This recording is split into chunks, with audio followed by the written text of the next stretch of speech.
Action for Canada also has a campaign. It's called Support, Promote, Vote.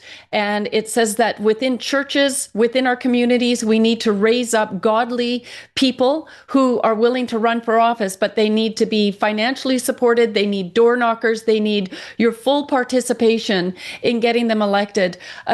Just because it's summer doesn't mean that this attack has stopped and they're on break. Evil doesn't take a break. And so neither can we. And I understand, I've heard a lot about Rupert Lowe, and I heard that what we would have called a municipal election at your community level, you've had a major victory. Was it in Britain where you won back a lot of seats? And are you considering that, a good start to what it is that your appeal is right now?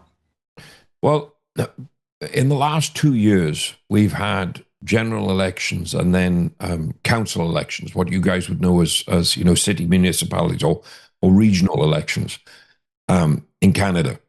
And the pushback against the incumbent government and the prime minister that has just departed has been so significant that they have at that regional level, and for me, where I live in Wales, because we have a devolved parliament as well, at that level, we have seen the biggest departure from their vote, their worst defeats in the entire history of the Labour Party. That is because people are beginning to wake up and see. And a lot of their own voters have abandoned them. They haven't gone and voted for other parties. They've just not voted for them over the last 2 years. So we're really beginning to see the public waking up and going, no, I've had enough of this. We're not going to put it, because we've seen incredibly kind of draconian measures, freedom of speech fundamentally under attack, people locked up. When you've got rapists and murderers getting pathetic sentences, and quite often, if they happen to be of the illegal immigrant status, not even getting prison time, and you send a school mother to prison for 31 months because she posted a tweet that you don't like. Now, she deleted it. I get that. Was it unsavory? Depends on who's reading it. Some might say it wasn't. Others might say it would be. I'm going to leave that down to a judgment of conscience. But this is the reality of what we're facing. And this is the reality of what Canada's facing. With laws that have been passed recently. Scripture now being illegal when used around abortion clinics and stuff like this. At some point, as a people, you've got to get angry enough to say, do you know what? You are an elected parliament.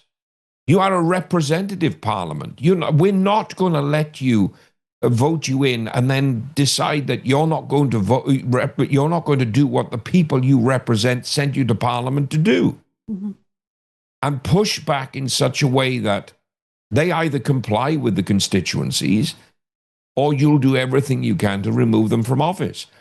Or, alternatively, in all lawful means, we need to protest, picket, make life as legally uncomfortable for politicians. And that means, if you had, I don't know, let's say hypothetically, 50,000 people in a constituency, and 28,000 of them are conservative Christian believers that feel their faith, our religion, our scriptures, our whole way of life as Christians is fundamentally under attack, and our nation is being deliberately eroded and destroyed.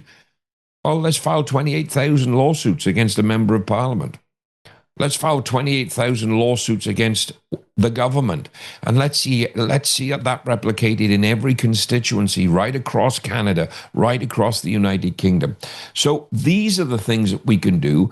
The shift in British politics has happened because British people have had enough.